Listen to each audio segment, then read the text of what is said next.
Did she say, I'm going to raise taxes? She didn't. Did she say, I'm going to raise national insurance? She didn't. Did she say, I'm going to raise VAT? She didn't. Did she rule out raising any of those? She didn't. She's left it to journalists in the room to interpret by the things that she didn't say what might be about to happen. That is not a natural way of communicating with a population. That's not a natural way of communicating with the electorate. You need to be straight with the people. You need to communicate clearly. And if you cannot communicate clearly because your budget is not for another 3 weeks, then maybe the best thing to do is keep stum. It's John. It's Emily. And at 8:10 this morning, Rachel Reeves goes into the Downing Street briefing room and addresses the nation on the state of the economy. And as I say, 3 weeks before she's due to give her budget. And as I kind of heard the vague platitudes, I kept on thinking, what is this all about? Who is this for? What are we actually learning from this? And if the answers to that are, I don't know, then realistically, what has been gained by doing it? And as I sit here now, 5 hours later, I'm still not sure I can answer those questions any better. All of which is very interesting and is a statement of where we are as a country. But I thought we did all that last year. This is what Rachel Reeves was telling us a year ago. So why the necessity to pitch roll again this year for further tax increases, as though what we're now facing is somehow unprecedented, unexpected, out of the blue, when the OBR have been talking about some of these issues like productivity for a very long time. We knew that Trump would introduce tariffs and the like. And so I'm kind of still, again, what are we saying here? OK, so if you were minded to listen to Rachel Reeves' speech, you would have sat down or tuned in order to find out what she was going to do. Did she say, I'm going to raise taxes? She didn't. Did she say, I'm going to raise national insurance? She didn't. Did she say, I'm going to raise VAT? She didn't. Did she rule out raising any of those? She didn't. In other words, there is this whole elaborate game being played, and it's being played through the media, and it makes politicians, and I think politics in general, look really weird, because the whole point of this speech, we understand, is that she wanted to try and prepare the public, right? She wanted to tell the public what was coming at the end of November. But she didn't tell the public what was coming at the end of November. She's left it to journalists in the room to interpret by the things that she didn't say what might be about to happen. That is not a natural way of communicating with a population. That's not a natural way of communicating with the electorate. So was she actually not talking to the public at all? Was she talking to the markets? The markets are down slightly as we speak. It's now 1:20. Was she trying to make sure that they know what's happening in 3 weeks' time? But I mean, the whole thing is kind of ludicrous, because we are in a place where we are desperate for politicians to restore trust, right? We are desperate for the public to believe in their politicians again. We want that relationship to work, don't we? We want them to say what they're going to do and to do it, or to promise not to do something and to not do it. And we want to say, OK, we've got that, we've banked that, we understand it.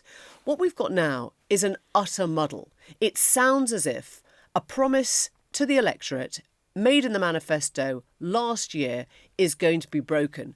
But it hasn't even been spelled out. It's not even like Nick Clegg, who kind of went, I fucked up on tuition fees and this is what's actually happening and I can't do that anymore. I mean, that was bad.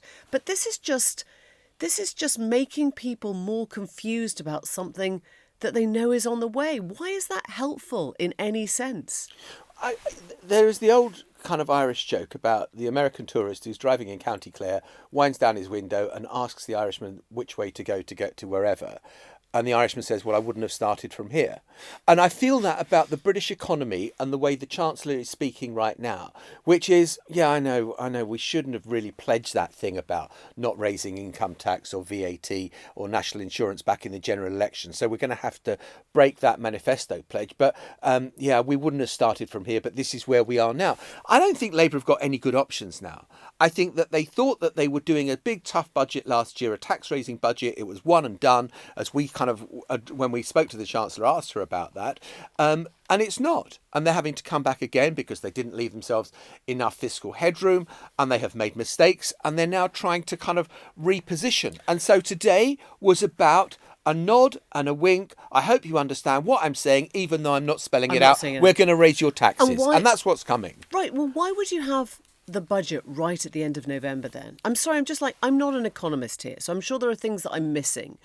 But the closer you put it to the end of the year, the more people are thinking about, Christmas and their money and their expenditure and what they're doing for their, for their kids and for their families and for their next year. Why would you leave it so close to the end of the year to then give people a nasty shock, right?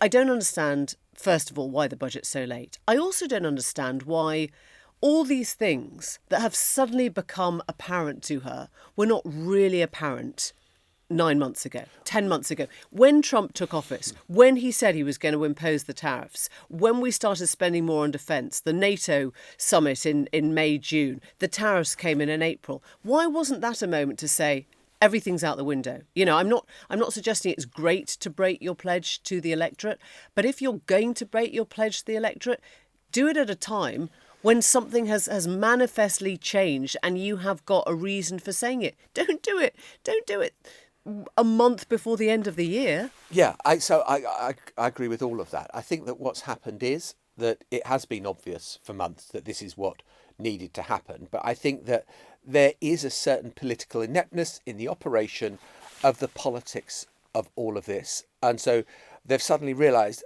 we do actually need to prepare the groundwork. We do actually need to make an argument. We were talking about this at the Labour Party conference, that if this is where you're headed, you need to start telling people and start doing this stuff and putting it in place.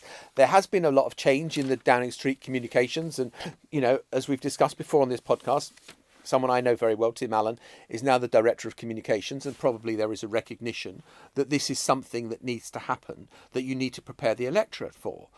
But the problem is, exactly as you say, on the micro level, it is the timescale. How can you possibly prepare this in 3 weeks?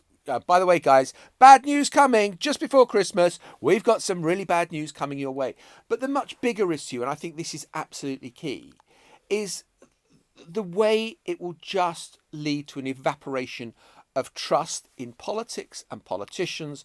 It opens the way up for populists on left and right to make even bigger promises, saying, look, conventional politics has let you down once more. They've said they wouldn't raise taxes. They're raising taxes. And I think this will be a really dangerous moment for the Labour government if that's what Rachel Reeves does, and it looks like she is going to do in 3 weeks' time. I suppose the calculation, such as there is that better to do this now, 3 years out from a general election, than 1 year out from a general election. But it's a mighty big gamble because people will remember it. George H.W. Bush, no new taxes, watch my lips. He served one term as president. Look, I think the spectre hanging over Reeves at the moment is actually not George H. Bush, but Liz Truss, right? She doesn't want anything that will backfire so spectacularly on the day of the budget itself that she loses her job, the markets tank, and it looks like she can't stay anymore. So this is all really, I think, about preempting her own political position, right? I mean, that's what it feels like. It's saying, I've got horrible things to tell you, but, can you just give me a bit of time? Can you just accept that I'm going to be telling you something horrible, so don't react too badly when I tell you? And if somebody told you that in real life, you'd be like, oh, that's fine, I'll just go away for 3 weeks and everything will be fine. Of course you wouldn't. You're just thinking, I'm already stressed. And I think, to your point, what do you do now with a politician's words? What do you do with a politician's pledge? It's not just Reeves. We saw Nigel Farage row back from his own tax plans earlier this week. But this is how Mel Stride, the Shadow Chancellor, spelled out the Reeves position. This is a once-in-a-parliament budget. I'm not coming back with more borrowing or more taxes. But we don't need to come back for more. We're not going to have to come back and ever do a budget like this again. So never again will I have to do a budget like I did in October. There is no need to come back with another budget like this. We never need to do that again. 5 minutes later. There are tax rises coming down the track. Yeah, but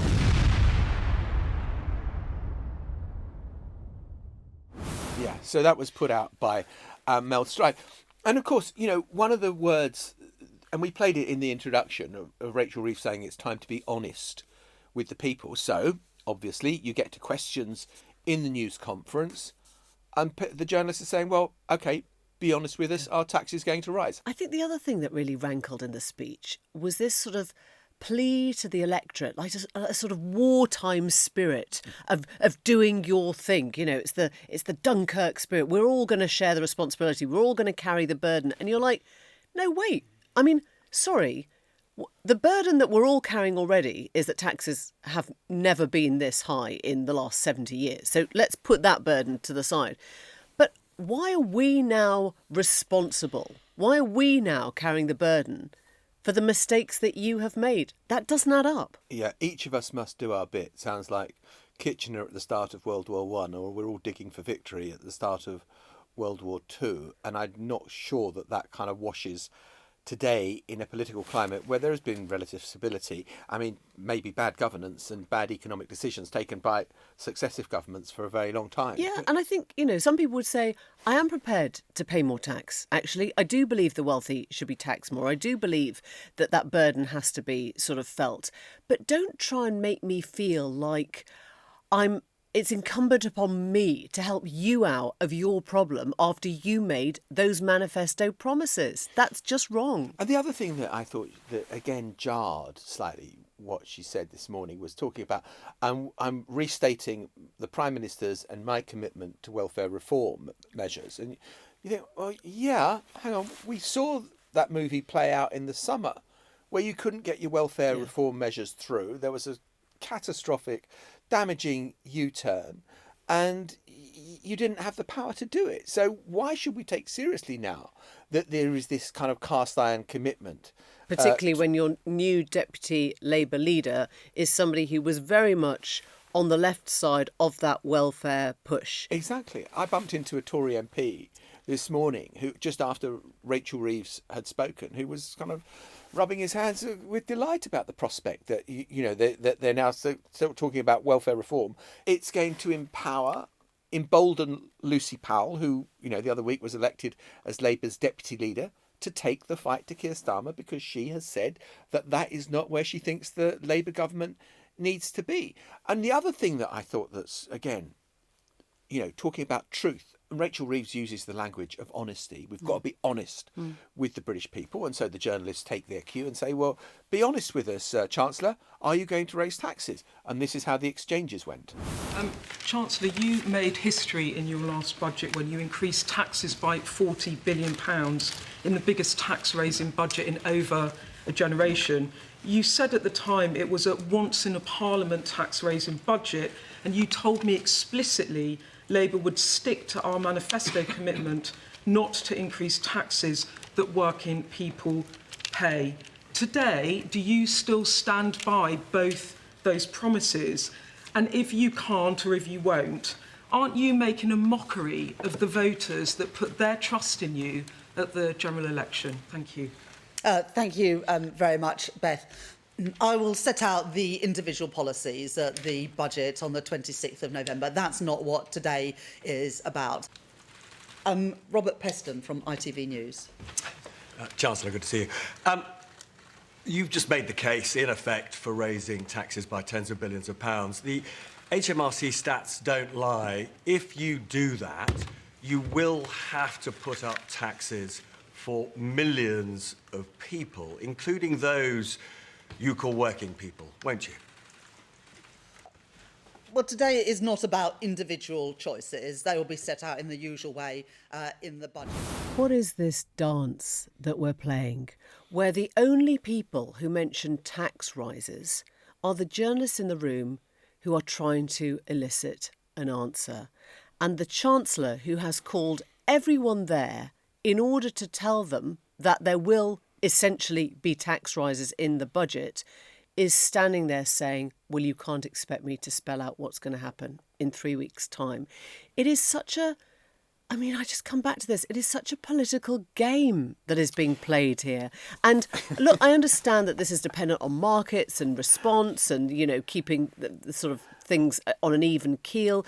But genuinely, it is such a game that is being played there, where we are being forced to ask the questions that she refuses to answer, having called us all there to tell us that the thing that she won't answer is actually going to happen, right? The old-fashioned way of doing this, and it was probably so much better, the old-fashioned way of doing this was to do a briefing on a Saturday night to some of the Sunday journalists to say, look, there's a fair chance, you can quote it as Treasury sources, that taxes may have to go up. She's already done that. I mean, she did that to Sam Coates 2 weeks ago, right? Don't at Sky News. stand there and say, I want to be clear, when what you have in your arm is a fog machine, which is just spraying out fog all over the room, and you cannot see where you are going by the end of it. And that's what we got at the end of that. You know, I've come here with a purpose, but I'm not going to tell you what that purpose is. And you have opened the kind of doors to the opposition, to Kemi Badenoch, who is cheerfully walking through it. To tell you how we can fix it, how we can get Britain working again. This morning, we saw the extraordinary spectacle of a Chancellor, just days before a budget, rushed into a panicked speech. We were told that this was the great moment when Labour would show they had a plan for growth. Instead, what we got was a masterclass in managed decline. A Chancellor claiming she was just going to set the context, but instead of clarity, business leaders are none the wiser, investors are confused, workers are anxious, because the truth is, Labour doesn't have a plan to get Britain working again.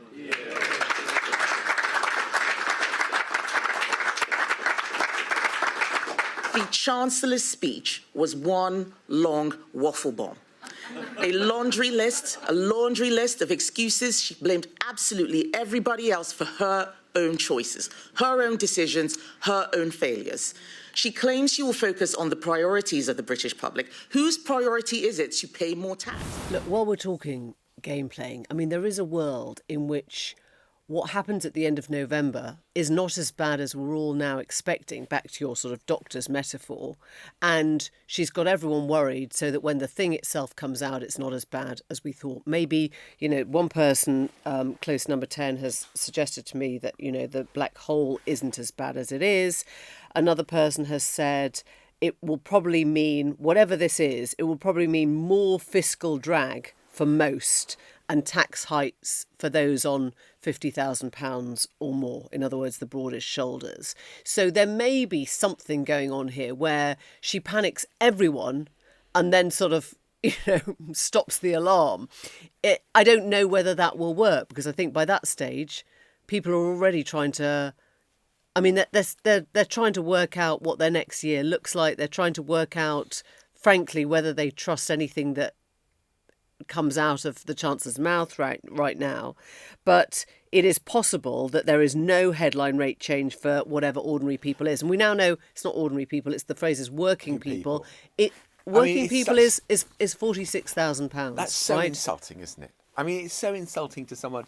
Does someone on 50 grand think they're rich, think they're part of the plutocrat class? I think that, you know, 50,000, you've got a mortgage, you've got kids at school, you're making ends meet. And so I think that this kind of, again, it was one of those kind of clever phrases that looked clever at the time, and the closer you examined it about what constitutes a working person is just ludicrous. I also think that, you know, Emily, you and I have been through years at the BBC where you'd have these reviews take place where swinging cuts were on their way. And when the cuts weren't quite as swinging as we thought they were going to be, we all go, oh, phew, we can breathe more easily. I don't think you can do that with the economy, because people are making real life decisions now about investment and the like, whether you're an entrepreneur, whether you're a business, whether you're a household. And don't faff around with trying to kind of scare the bejesus out of people now and then say, thank God 3 weeks later it wasn't quite as bad as I thought. I think that's just, again, more dishonest politics. I think that if you're going to, you need to be straight with the people. You need to communicate clearly. And if you cannot communicate clearly because your budget is not for another 3 weeks, then maybe the best thing to do is keep stum. Or and maybe just that would bring have been the budget advice forward. today, or bring the budget forward. How much more do they need to learn before they can deliver the budget? I mean, are we still? I don't know. Are we still waiting for the OBR? I think we are, the official numbers, and also what productivity is going to be, and what the productivity assessment is, and that will kind of determine, how much money she has to raise. In the early hours of this morning, we will know who the new mayor of New York is, and unless the pollsters have made a total pig's ear of everything, it is going to be Zohran Mamdani, the 34-year-old socialist, self-declared socialist, Muslim, mayor of New York. And it is extraordinary the way the Republican Party is losing its over this prospect. And so can I just read you what Donald Trump... There is a Republican candidate in the race, a guy called Curtis Sliwa, who you may have seen pictures of him. He's always got a beret on. Red beret. So yeah. Donald Trump has posted that a vote for Curtis Sliwa, who looks much better without the beret, is a vote for Mamdani. Whether you personally like Andrew Cuomo or not, former Democrat governor of the state, you really have no choice. You must vote for him and hope he does a fantastic job. He is capable of it. Mamdani is not. What? Donald Trump is now pitching for Andrew Cuomo to be the next mayor of New York City. Look, they are so triggered by this idea of Mamdani, aren't they? Trump is threatening to withhold additional funding to New York City if Mamdani wins. Greg Abbott, the governor of Texas, has threatened to put tariffs on anyone moving to Texas from New York. We genuinely can't work out whether if that's this is parody a or joke. And there are some people who are even studying the ballot paper and saying, why does Mamdani appear on it twice at the top and why is Cuomo on the bottom right-hand corner? The answer is very simple, that Mamdani is the nominee for more than one political party in New York City and Andrew Cuomo is the independent, so therefore is less prominent on the ballot. But people are trying to make out that there is sort of election interference going on. So when the result comes through, they've already got, they've got the sort of the room read. And look, this is being seen as the template for perhaps how the Democratic Party needs to come back from the kind of its horrifying defeat last November when it lost to Donald Trump and has been in the wilderness ever since. Mamdani is charismatic. He is capturing huge amounts of attention. The polls say he's going to be an absolute slam dunk winner tonight. And, there'll be a lot of lessons learned from it, you would imagine. And of course, there's going to be full, extensive coverage of this result on the Newsagents USA tomorrow. But for now... And if he doesn't win, then actually it'll be even more exciting because something totally unexpected will have happened overnight and we are open to that and that will be extraordinary to cover too. You planning to go to bed tonight or are you staying up? I might just check in, see what's going on. Of course you'll be up. We know the answer to that question. We'll see you tomorrow. Bye-bye. Bye for now. The Newsagents. This is a Global Player original podcast.